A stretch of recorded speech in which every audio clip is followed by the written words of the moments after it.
नमस्कार, सत श्री अकाल, आदाब। मेरा नाम मनदीप पूनिया है और आप सुन रहे हैं पंजाबी रेडियो यूएसए। मैं एक बार फिर हाजिर हूं नए बुलेटिन के साथ और शुरुआत करते हैं आज की मुख्य खबरों से। भारत के प्रधानमंत्री नरेंद्र मोदी एक बार फिर से इलेक्शन मोड में दिख रहे हैं। दिवाली खत्म होते ही 1 नवंबर को आज उन्होंने कांग्रेस पार्टी के ऊपर हमला किया है और महाराष्ट्र और झारखंड विधानसभा चुनाव को लेकर इस हमले में उन्होंने कहा है कि कांग्रेस पार्टी इस किस्म के वायदे करती है जिनको वो कभी पूरा नहीं कर पाती, इसलिए कांग्रेस की गारंटी अभी फेल हो गई है। कांग्रेस रूल्ड स्टेट्स में आज वे अपने वायदे पूरे नहीं कर पा रहे हैं और वहाँ के उनकी सरकारें वित्तीय संकट से जूझ रही हैं।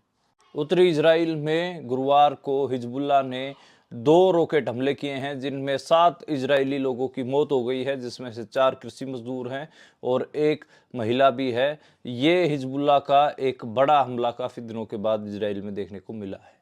जापान में शुक्रवार यानी आज एक अनोखा नियम लागू हुआ है जिसमें कहा गया है कि जापान में साइकिल चलाते वक्त अगर कोई फ़ोन का इस्तेमाल करेगा तो उसको 6 महीने तक जेल काटनी पड़ सकती है। इसके अलावा 1 लाख येन तक का जुर्माना भी लगाया जा सकता है।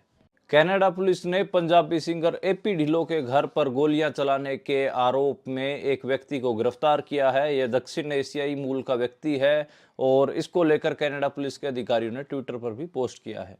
पाकिस्तानी सांसद अब्दुल रहमान कंजू ने हरियाणा में अपनी दिवाली मनाई। वे हरियाणा के सिरसा जिले के चौटाला गांव में मेहमान थे और उनकी मेहमान नवाजी हरियाणा के पूर्व मुख्यमंत्री ओम प्रकाश चौटाला ने की। उन्होंने उनके लिए एक जनसभा भी आयोजित करवाई।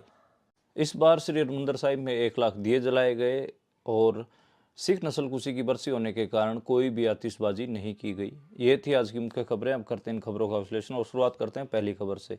पहली खबर भारतीय राजनीति से। भारत के प्रधानमंत्री श्री नरेंद्र मोदी लगातार कांग्रेस पार्टी के ऊपर हमलावर दिख रहे हैं। हमला करने का कारण ये है कि महाराष्ट्र और झारखंड में विधानसभा चुनाव होने जा रहे हैं और वहां पर बीजेपी की साख दांव पे लगी हुई है। जिस हिसाब से भारत की राजनीति में उत्तर प्रदेश एक अहम सूबा है, एक मुख्य सूबा है, वैसे ही अगर मैं कहूँ तो दूसरे नंबर पे कोई इंपॉर्टेंट सूबा है या स्टेट है तो वो महाराष्ट्र है और महाराष्ट्र में 48 सीटें हैं।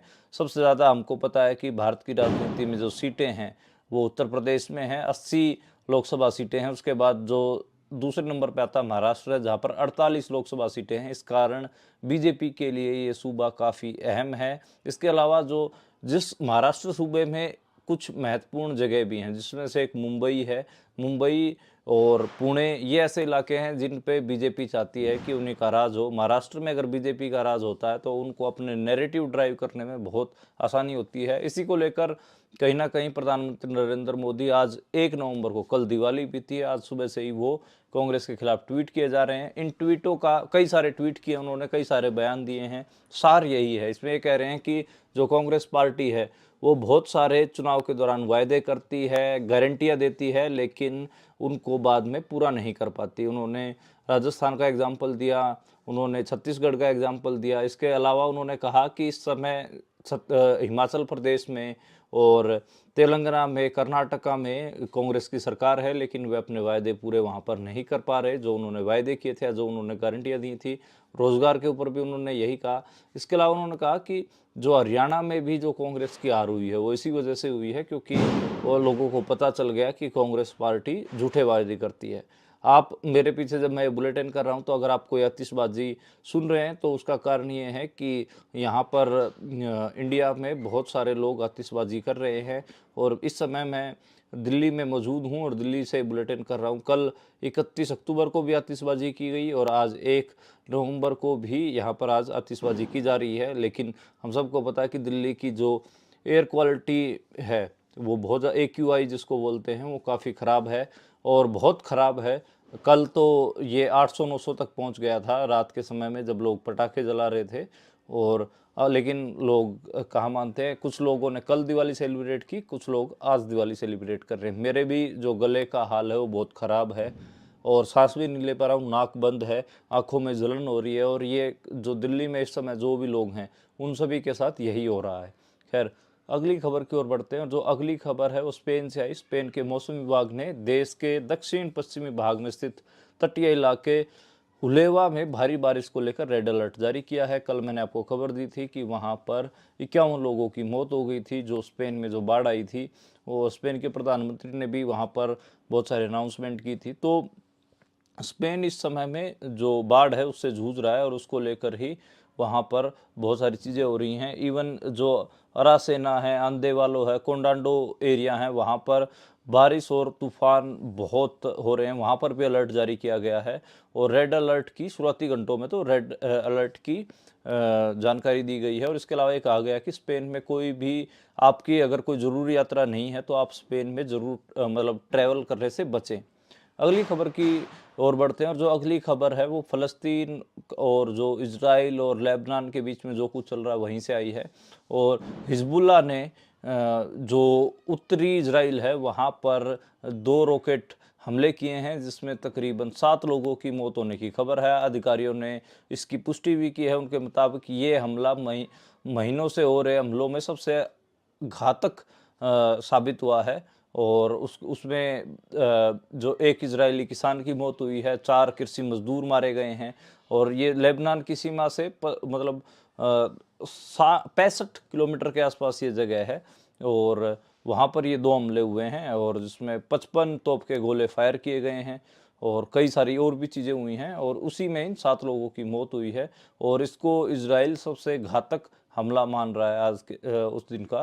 तो यानी कि हिजबुल्लाह से भी कहीं ना कहीं जैसे हिजबुल्लाह के बिल्डिंग के ऊपर इजराइल ने हमला किया था जिसमें तकरीबन 65 लोगों की मौत होने की खबर थी और अब उसका जवाब हिजबुल्लाह ने दिया। 7 लोग मरे हैं। छोटा हमला है क्योंकि हिजबुल्लाह के पास उतने रिसोर्सेज भी नहीं। हिजबुल्लाह के जो चीफ थे वो भी मारे जा चुके हैं। नए चीफ हालांकि नईम कासिम गद्दी संभाल चुके हैं, लेकिन जो नसरुल्लाह था, नसरुल्लाह को पूरी दुनिया जानती थी, जो हिजबुल्लाह के चीफ थे।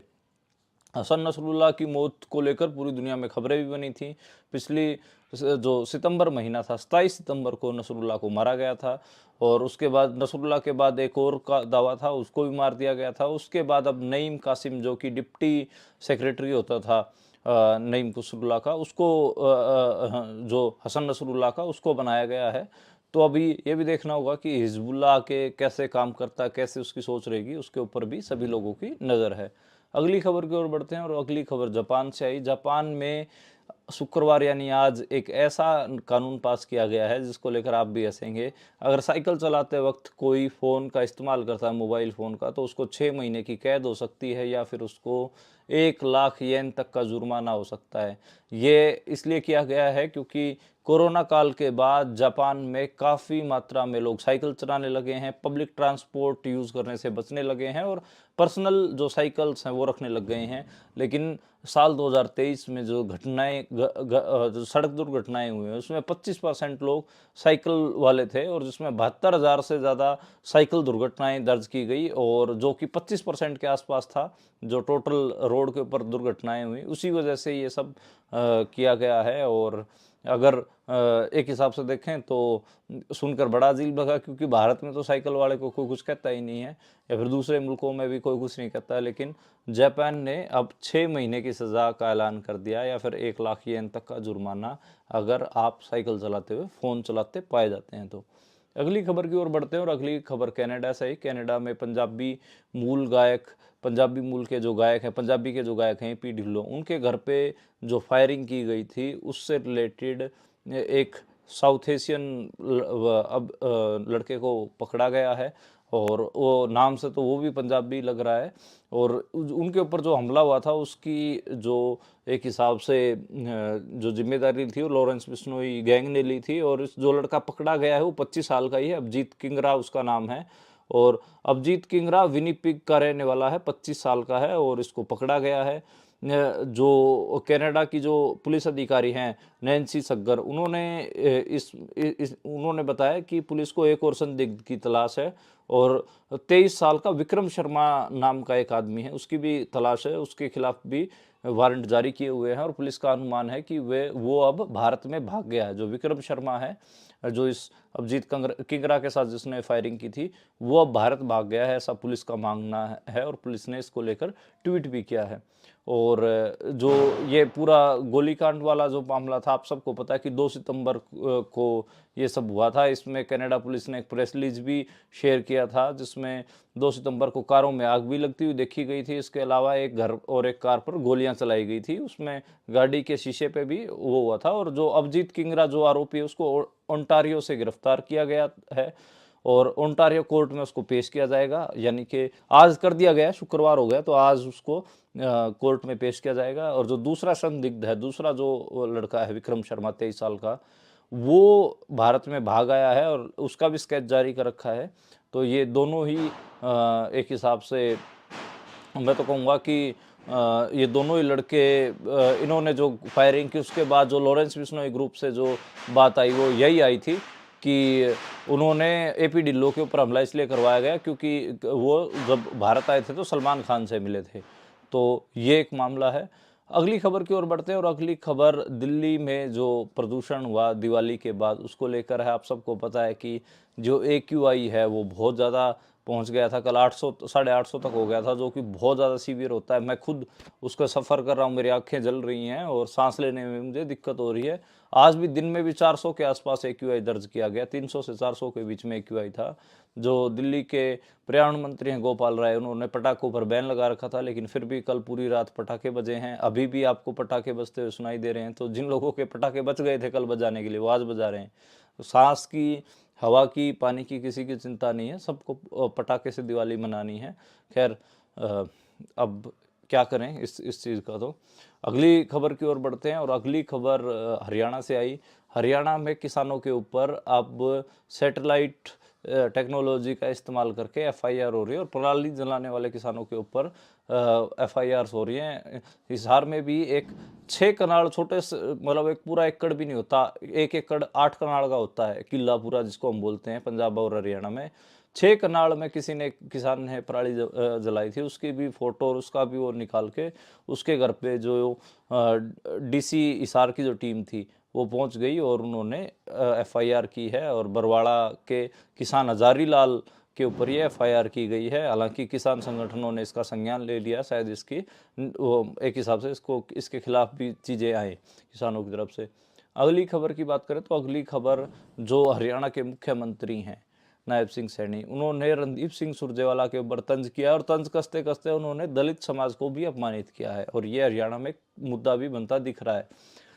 नायब सिंह सैनी ने कहा कि जो रणदीप सुरजेवाला हैं, कांग्रेस के सांसद हैं, वो उनके पास कोई काम नहीं है, वो सरकारी डूम जैसे हैं। कोई भी काम होता है वो चंडीगढ़ पहुंच जाते हैं, कोई भी बात होती है तो। जो डूम शब्द है बेसिकली डिनोटिफाइड ट्राइब भी डूम होती हैं। डूम, भाट, कंजर, ये शब्द बहुत खतरनाक शब्द हैं, इनका इस्तेमाल नहीं करना चाहिए क्योंकि ये डिनोटिफाइड ट्राइब्स यानी कि जो घुमंतु जातियां हैं वो हैं और उनको जाति की गाली ये माना जाता है। ये नायब सिंह सैनी ने कहने के बाद जो रणदीप सिंह सुरजेवाला है उन्होंने इसको लेकर कहा कि वो दलित समाज का अपमान कर रहे हैं। और इसके अलावा कहीं ना कहीं जो रणदीप सुरजेवाला पिछले काफ़ी दिनों से किसान की, मंडी की, मजदूर की, राइस मिल मालिकों की और NHM की बहुत सारी डिमांड्स को उठा रहे थे। इस वजह से नायब सिंह सैनी ने उनके ऊपर ये हमला किया कि ये तो कोई भी छोटी मोटी बात होती है उसको लेकर भी चंडीगढ़ पहुंच जाते हैं। तो ये एक मामला था और हरियाणा में कई डिनोटिफाइड ट्राइब से रिलेटेड लोगों ने इसकी निखेधी भी पाई है। शायद नायब सिंह सैनी के खिलाफ कोई मामला भी दर्ज इस मामले में कोई ना कोई करवा सकता है। अगली खबर की बात करें तो अगली खबर हरियाणा में एक खास दिवाली मनी और इस दिवाली में जो मेहमान थे वो पाकिस्तानी सांसद अब्दुल रहमान कांजू रहे। और ये दिवाली मनी हरियाणा के सिरसा जिले के चौटाला गांव में पूर्व मुख्यमंत्री इंडियन नेशनल लोकदल के और ओम प्रकाश चौटाला वो मेज़बान थे और उन्होंने अब्दुल रहमान कांजू के लिए गांव में सभा भी करवाई, जनसभा भी करवाई। सारा गांव, चौटाला गांव काफ़ी बड़ा गांव है और डबवाड़ी बॉर्डर जो पंजाब हरियाणा का बॉर्डर पड़ता है उससे अगला ही गांव है और बादल गांव भी उससे नज़दीक है। अगर सुखबीर जो सरदार प्रकाश सिंह बादल जी अगर जिंदा होते तो वो शायद ज़रूर एक साथ दिवाली मनाने आते या फिर कुछ कई बहुत सारे त्योहारों पे इकट्ठा रहते हैं। तो जो अब्दुल रहमान कांजू थे वो आए और उन्होंने भाषण भी दिया। इसके अलावा ओम प्रकाश चौटाला ने कहा कि यही ऐसे ही मौके होते हैं जहाँ पर आप भारत और पाकिस्तान के बीच जो कड़वाहट है उनको दूर कर सकते हैं। उन्होंने कहा कि भारत और पाकिस्तान एक ही खून है और साउथ एशियन जो पूरा वो एक है, उस नुक्ते को लेकर उन्होंने बात की। इससे पहले भी जो अब्दुल रहमान कांजू हैं वो चौटाला परिवार की शादियों में आ चुके हैं। चौटाला परिवार जब पाकिस्तान गया तो उनके पास जा चुका है। और नवाज शरीफ की सरकार में अब्दुल रहमान कांजू के जो पिताजी थे वो विदेश मंत्री भी रहे। काफ़ी बड़ा परिवार है उनका वहाँ पर। और जो लोधरन जिला है, मुल्तान और भागलपुर के बीच में जिला पड़ता है, वहाँ से वो सांसद हैं और लगातार तीसरी बार सांसद बने हैं। 22 साल की उम्र में वो मेयर बन गए थे, तो वो आए हुए थे। और इसके अलावा चौटाला गांव में ठीक ठाक उनको जश्न भी किया गया, सभा भी आयोजित की गई और उन्होंने मिठाइयाँ भी खाई। अगली खबर की बात करें तो अगली खबर है हरियाणा में जो पावर डायनामिक्स है उसको लेकर। मनोहर लाल खट्टर जिलेवार अपने प्रतिनिधि नियुक्त कर रहे हैं। वो क्या दिखाना चाह रहे हैं? वो ये दिखाना चाह रहे हैं, हालांकि मंत्री वो सेंटर में है, यानी कि वजीर उनको सेंटर में बना दिया गया है, लेकिन हरियाणा की पॉलिटिक्स का मो जा नहीं रहा है और उन्होंने पानीपत में अपने प्रतिनिधि नियुक्त किए हैं। इसी तरीके से वो चाह रहे हैं कि शहर दर शहर उनसे रिलेटेड जितने भी लोग हैं उनको वो पावरफुल रखें और हरियाणा की पॉलिटिक्स में अपना वजूद बनाए रखें। नायब सिंह सैनी को मनोहर लाल खट्टर का प्यादा ही कहा जाता है। अब ये भी देखना होगा कि नायब सिंह सैनी अगले 6 महीने में उनकी रणनीति क्या रहती है। क्या सच में मनोहर लाल खट्टर के प्यादा ही रहेंगे या फिर वो एक इंडिपेंडेंट अपनी छवि भी बना पाएंगे? तो लोग इसको लेकर काफ़ी सवाल खड़े करें कि नायब जो मनोहर लाल खट्टर हैं वो अब जिलेवार अपने प्रतिनिधि क्यों नियुक्त कर रहे हैं, क्या मतलब उनका रह गया है। अगली खबर की बात करें तो अगली खबर श्री हरमंदिर साहिब से आई और वहाँ पर 1 लाख दिए जलाए गए। और सिख नस्ल खुशी की बरसी होने के कारण वहाँ पर कोई आतिशबाजी नहीं की गई। और श्री अकाल तख्त साहिब से भी मैसेज आया था कि आप सिर्फ घी के दिए जलाएं, आतिशबाजी ना करें, इलेक्ट्रिक जो लाइटिंग है उसका इस्तेमाल भी ना करें। ये एक हिसाब से आदेश भी आया था।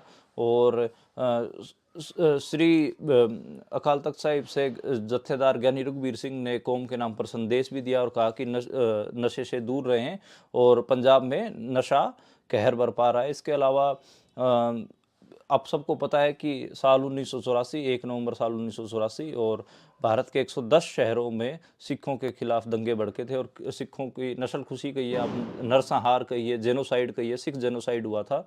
और उसी को लेकर आज 40 साल हो रहे हैं और एक हिसाब से बड़ा दुर्भाग्यपूर्ण समय रहा वो। और मैं तो यही कहूँगा कि उस रिलेटेड उस समय के जितने भी अकाउंट्स हैं, जो लोगों की यादगारियाँ हैं, मेमोयर्स हैं, और या फिर जो पब्लिक अकाउंट हैं या फिर पीयूसीएल जैसी संस्थाओं की जो रिपोर्टें हैं वो ज़रूर आप पढ़ें, ताकि आपको पता लग सके कि किस किस्म का माहौल था और सिखों के खिलाफ भारत में किस किस्म का एक उनके साथ रवैया रहा। और बहुत भयानक दौर था, मतलब बात करते हुए भी गला सूख जाता है। इसके अलावा आज बंदी छोड़ दिवस भी है। छठे गुरु हरगोविंद जी ग्वालियर के किले से वो आए थे और उन्होंने अपने साथ 52 राजाओं को भी छुड़वाया था।